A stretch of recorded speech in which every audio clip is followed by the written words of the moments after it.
ชะตาถึงเฮาเกิดมาบ่ดีปานใดก็อาจจะเคยล้มลงแต่คงยังยืนขึ้นไหว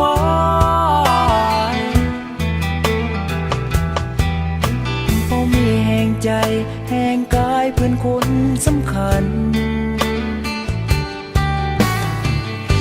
ฟังเหมือนผู้หญิงที่เอ่ยออกไปเฮาแสนจะอายที่บอกคำนี้แต่อยากขอบใจที่วมฝันมาจนวันนี้เพราะเพื่อนที่ดีวันนี้จึงเป็นของเฮาหมื่นคำสัญญาล้านคำสา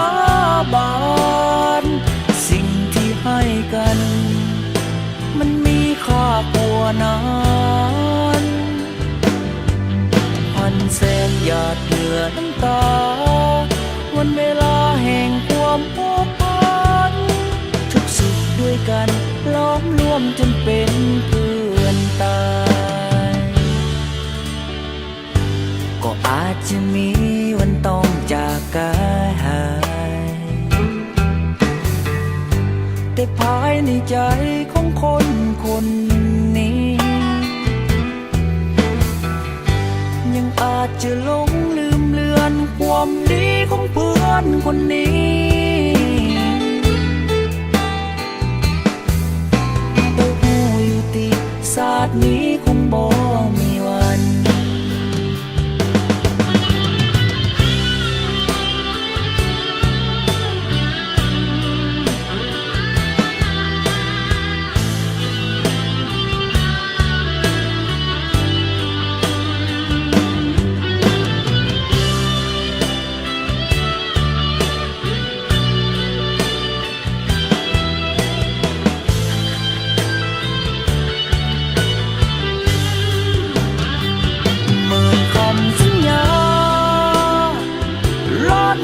สา